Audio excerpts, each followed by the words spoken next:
Hi, fantasy readers. This is Karyne Norton, your fellow book binger, and you are listening to the Finding Fantasy Reads podcast, where you can test out a new fantasy story every single week to find your next favorite author.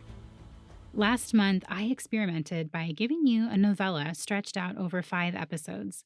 You all seemed to survive with that little test, so now I'm going to try something else. Hopefully, I don't give you whiplash, because this time I'm giving you 4 flash fiction stories in one episode. If you're not familiar with flash fiction, they're stories that are usually under 1,000 words, or 4 to 5 pages for those of you who don't speak writing math. And when it's done well, it usually hinges on a single twist or aha moment that leaves you wanting a whole lot more. My favorite source for flash fiction is Havok. For just $5 a year, you can get access to their archives to read all the flash fiction they've published over the years. You'll even find my little short, A Dying Phoenix, on there. But today, I'm featuring 4 stories they published by Hannah Carter, who clearly has the short story thing down. She has numerous short stories published in Havok, as well as other anthologies, and she won a Realm Award in 2022 for her flash fiction. 2 of today's stories are featured in the seasonal Havok anthology, which includes the best of the best from the Havok stories. Despite all that, she claims she's just a girl who wakes up every day hoping to figure out she's secretly a mermaid. In her spare time, she's either cuddling her cats, reading with a cup of tea, or listening to an absurd amount of Taylor Swift. 2 of today's stories will be narrated by me, and 2 will be narrated by my brother, Paeter Frandsen of Christian Geek Central. Stick around to the end or check out today's show notes to see where you can find more from both the author and my brother, as well as Havok. For now, please enjoy 4 flash fiction stories by Hannah Carter.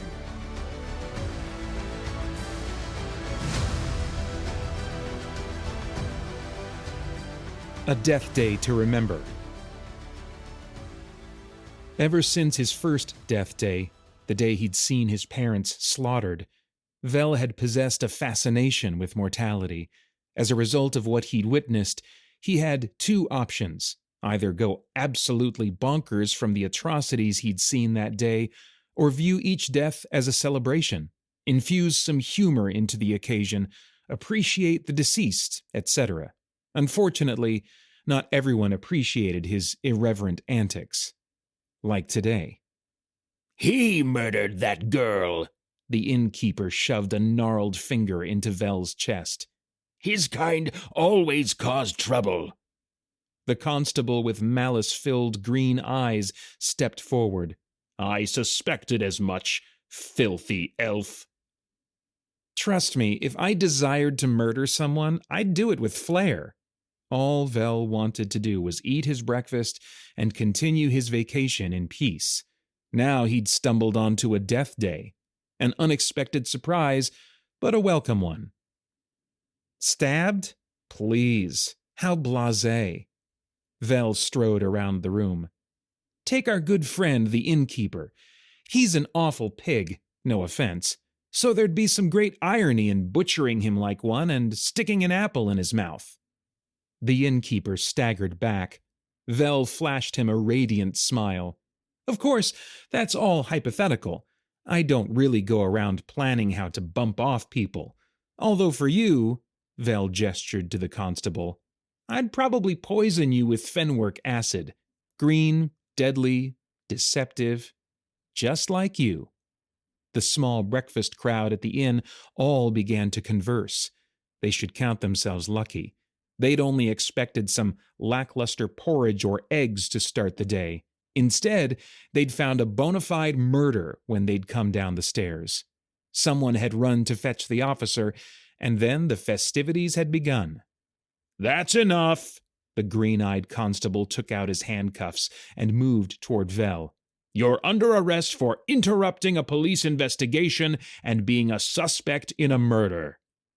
You could, but then you'd let the real criminal escape. Vel kneeled by the corpse. His dark eyes roamed the body. Her brown hair, pale skin, the ring on her middle finger. Interesting. I'd hate to steal the spotlight from someone on their death day. That's even worse than stealing attention on a birthday. You'll get plenty of those, but you'll only get one death day. I'd like to make hers spectacular. Vel picked up the deceased's hand and waved it at his accuser. "And I'll start by announcing who the real murderer is." The constable stopped mid-step. "You lying little vermin! I haven't even gotten the chance to examine the crime scene. You can't—" Vel stood as he interrupted the officer. "Him." "Me?" The innkeeper's bushy eyebrows rose. "That's a lie! I didn't do anything." "No? This woman owed you an enormous bill. I overheard you tell her last night that was her last warning." "Yes, but I meant her last warning before I refused her tab, not stabbed her clean through." The man's mustache trembled at the accusation. "You're trying to pin your crime on me." "If I tried to pin anything on you, it'd be so subtle you wouldn't even know it was happening. And you'd probably agree with me in the end." Vel flashed his winsome smile. "Bear with me. I'm just trying to make all the facts clear here." He pointed toward a man with a top hat on his head. "For example, that fellow is her fiancé. This could be a crime of passion." The dapper gentleman took a step back against the fireplace mantel. "What? No! Lyra! No! I could never!" He stammered a few more incoherent words and shook his head. "There's no way you knew we're engaged." "Isn't there?" Vel touched his ring finger. "Engagement ring. You're both wearing one." A collective gasp escaped the crowd as they began to whisper among themselves. "May I pose a scenario? Perhaps the two lovers quarreled, and this gentleman grabbed a letter opener and stabbed Lyra through the heart." Vel spun around and waited for his standing ovation. No one applauded. Ah well, such was the life of an unappreciated genius. The man's pale cheeks began to regain their color as his fury rose. "I never! I loved Lyra." "Did you? Even though she was a moon elf?" The whispers ceased. Vel had them hooked as he began his grand finale, and he couldn't stop the smirk from spreading across his face. Maybe he would steal the glory on poor Lyra's death day after all. Vel bent down and picked up Lyra's hand, her four-fingered hand, still wearing her elegant ring. "You both are wearing an obsidian ring on your middle finger. That's a moon elf tradition." "But the girl doesn't look like your kind," the innkeeper said. "I assume she's half. That would explain her coloring, though she has 4 fingers and pointed ears." Vel straightened back up. "So you see, if it wasn't over money, and it wasn't over love, there leaves only one reason for this murder, and one impostor in our midst." Vel whirled around and grabbed the constable's arm. He writhed in protest, but Vel pulled out a thin blade and sliced open the officer's skin. Green blood bubbled up, and the exposed Fae let out a stream of expletives. A changeling Fae hunter, on a mission to kill every moon elf they can in this blasted war. Vel snagged the pretender in a chokehold, knife poised at the jugular. "I'm adept at noticing changelings. It's how I've stayed alive so long." "Fae!" The onlookers backed away. Some clutched their chests, while others grabbed chairs or other makeshift terrible weapons. "I'll kill you," the Fae's face contorted in anger. "You and all your despicable kin." "Maybe, but it's not my death day yet." Vel kept a grip on his enemy until the innkeeper handcuffed him and sent a young woman to fetch some more officers. The changeling cursed. Vel saluted his foe. Another death day well celebrated.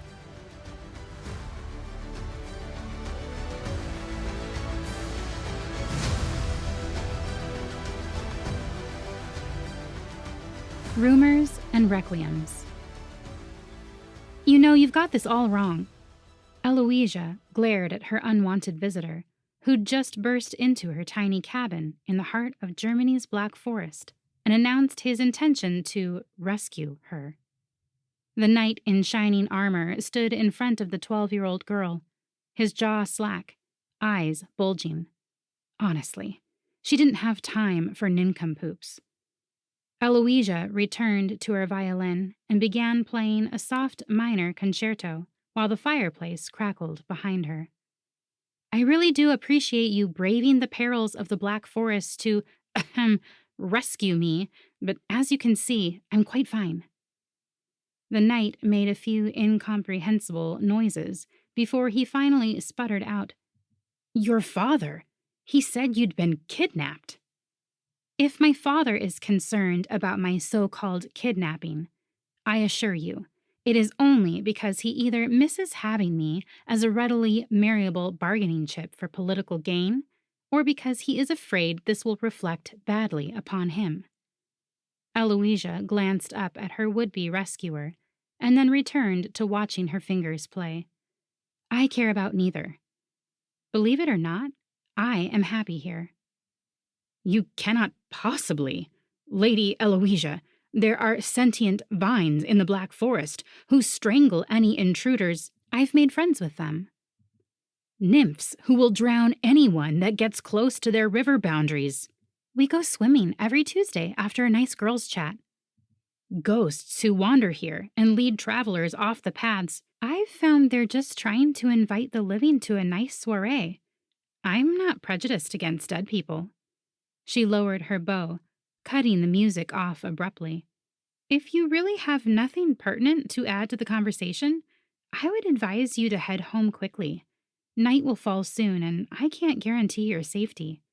As you've so eloquently pointed out, there are all manner of ghouls here, and if you find them so frightening, you will not want to meet them in the dark. The heels of her black boots clicked against the wooden floor as she crossed to her savior. If you want to know the truth, though, the real monster lives in the castle and calls himself my father. Any of the scars on her body could tell the tale. The knight swallowed, inhaled deeply, straightened his shoulders.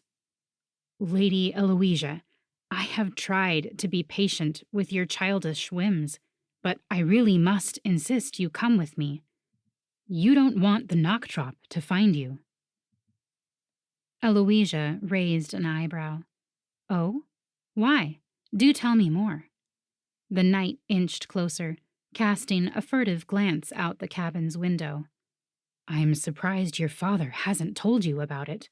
The Knocktrop is a terrifying creature, his body woven from strands of darkness.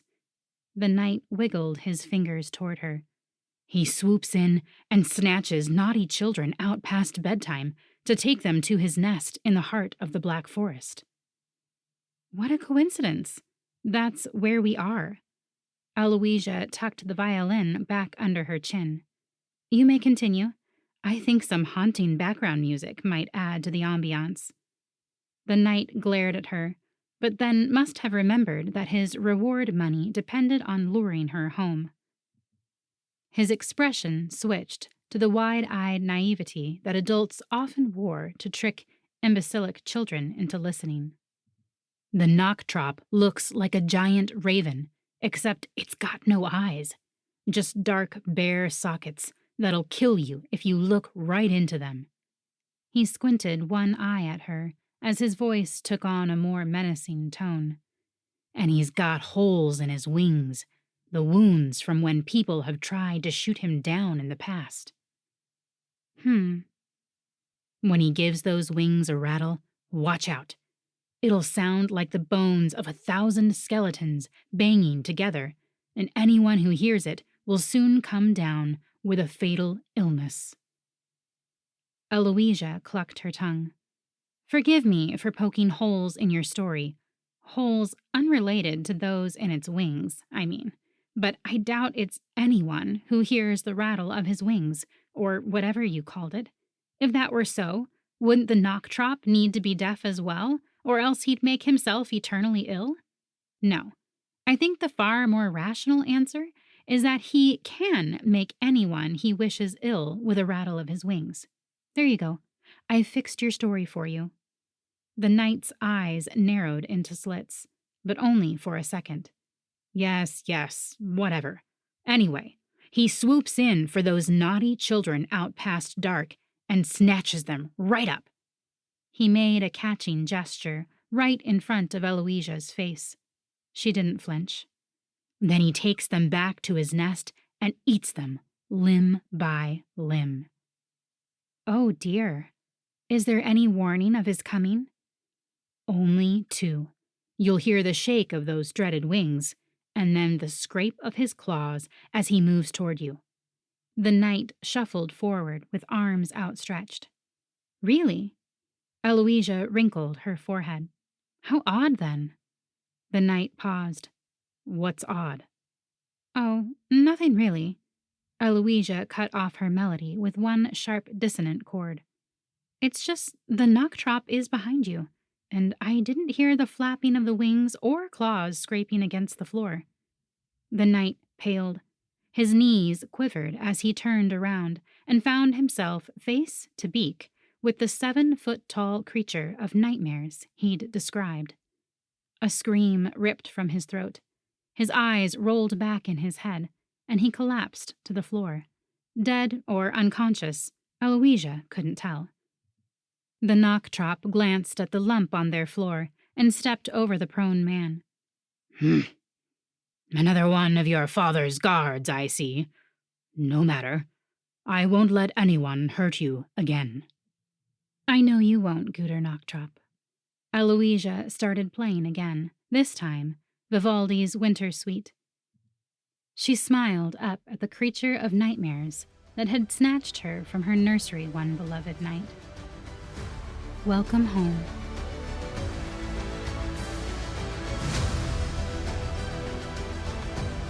My Old Kentucky Derby.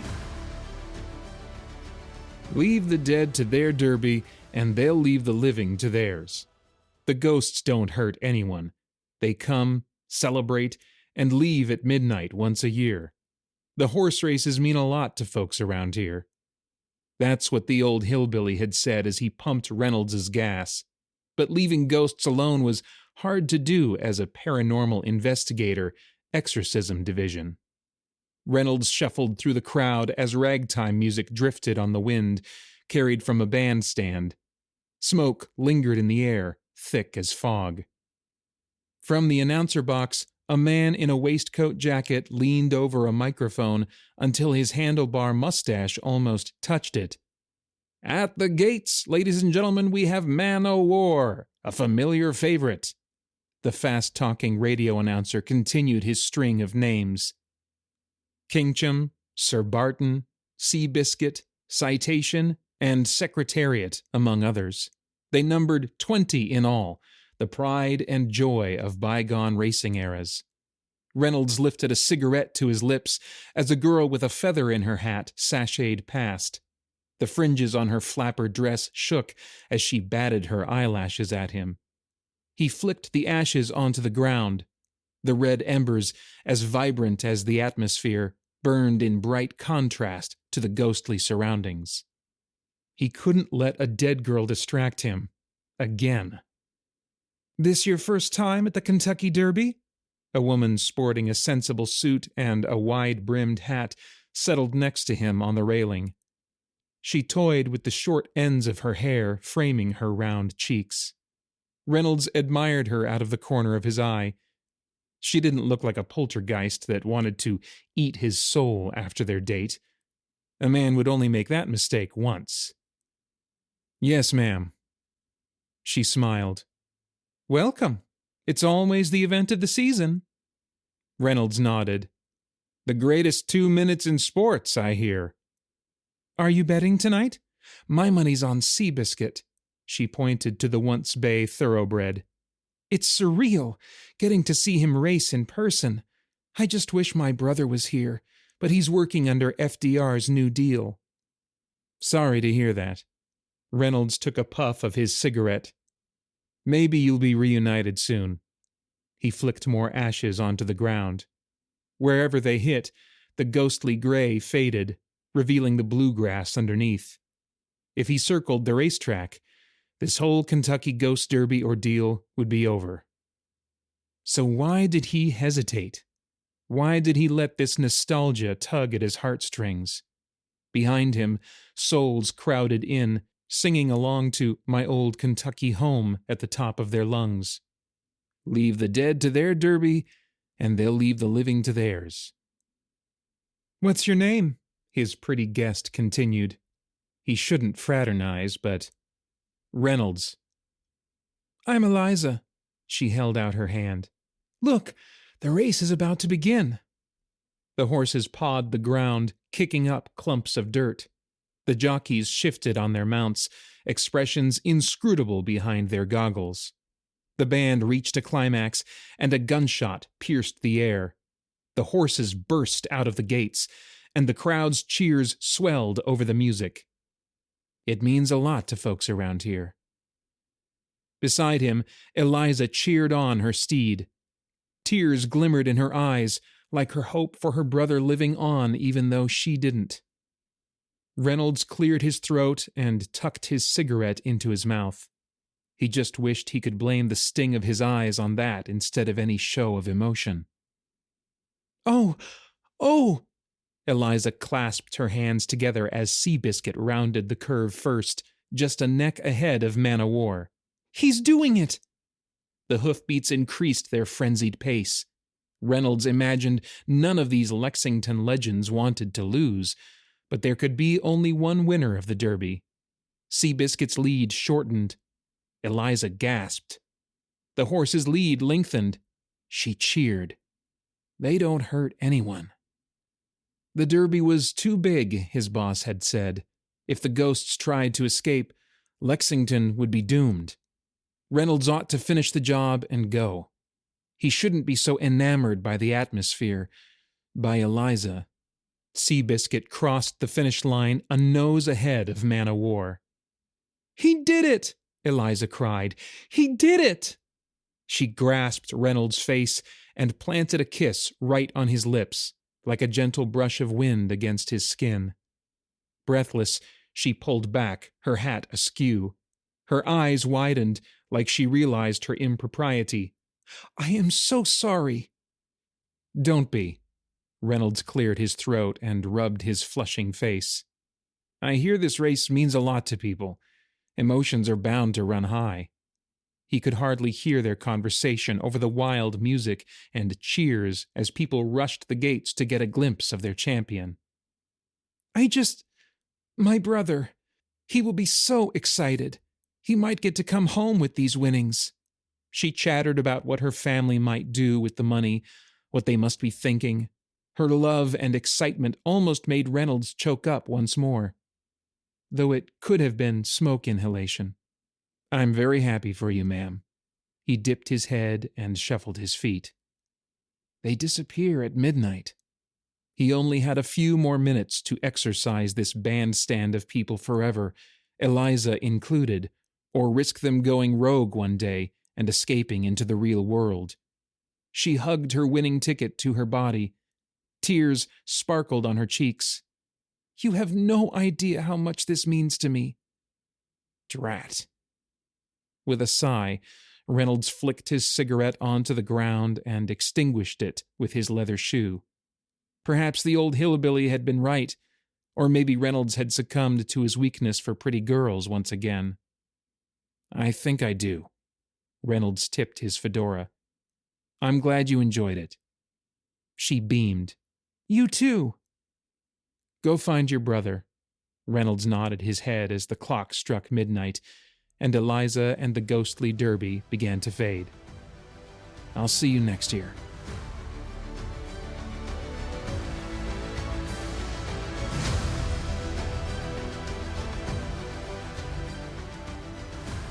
Blood and Ashes. The troops whispered the name amongst themselves, the legend, the lore, the phoenix. A creature of orange, red, and yellow plumage. The bird on fire, the power that never died. They said that it moved from one world to the next. Once the power enshrouded in its earthly vessel had evaporated in one universe, it simply moved to the next. Reborn, person to person, in a never-ending cycle. This was the blessing of the phoenix.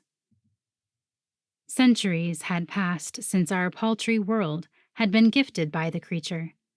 So many years, in fact, that many thought magic had died out completely. Only whispered stories remained of our people's history. So instead of solving our problems through pretty words of enchantments, we solved them with guns, with willpower, without mercy. "The revolution is upon us," the colonel said. He paced back and forth along a cliffside as the apricot-colored sun bathed the world in its light. It promised a new day, but I believed it to be a liar.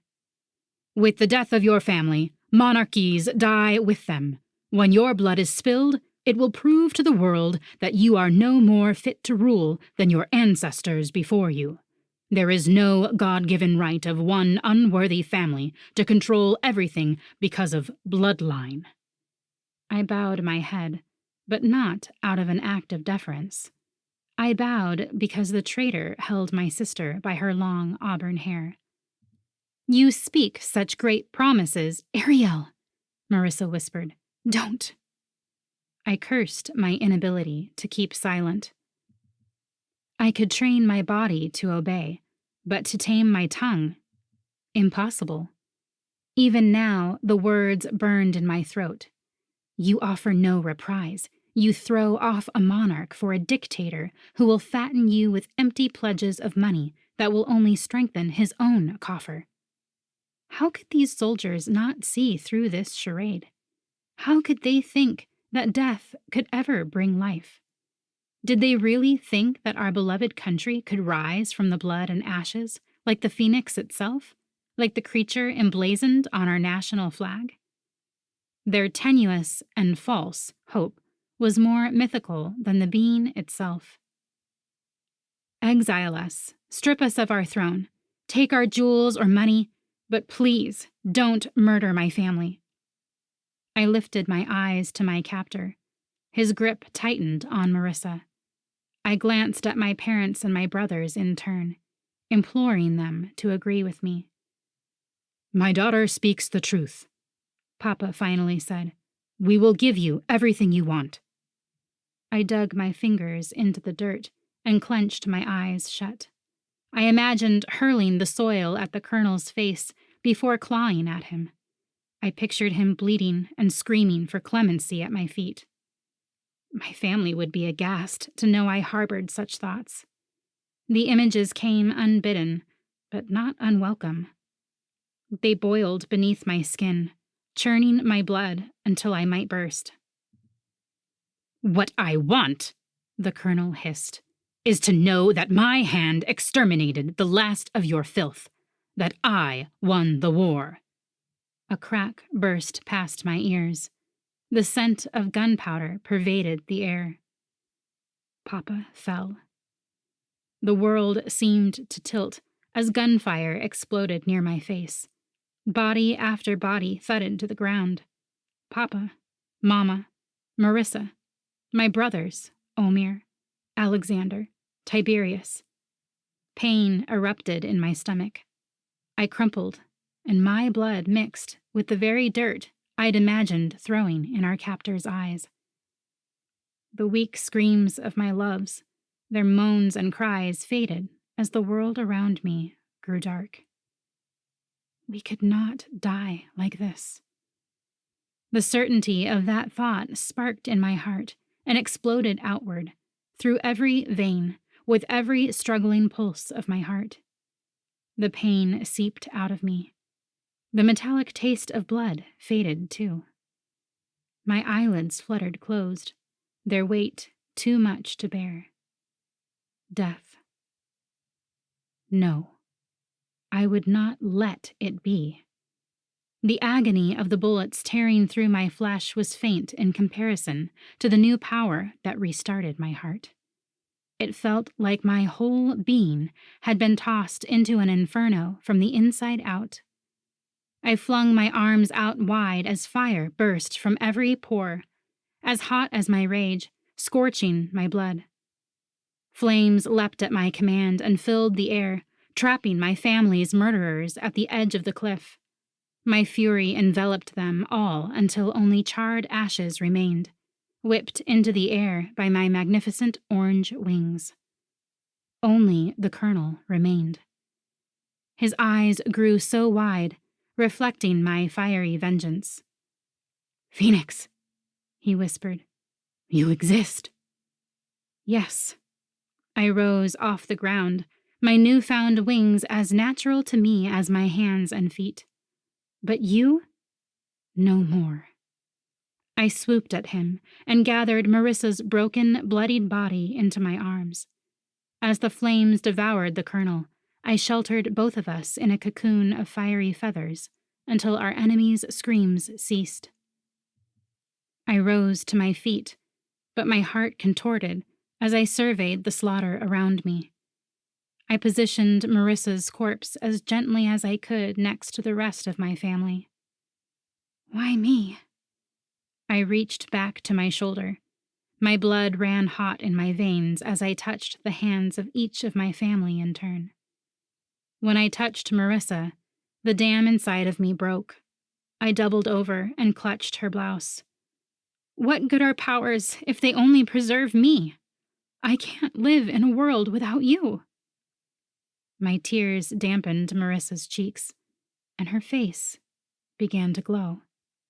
Soon, the light flooded her entire body.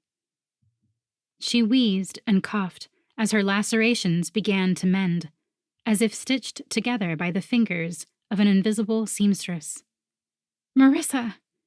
I clung to her, though my gaze drifted to the rest of my family, still lifeless, for now. Hope kindled alongside the fire in my veins. Perhaps there really could be a future born from blood and ashes.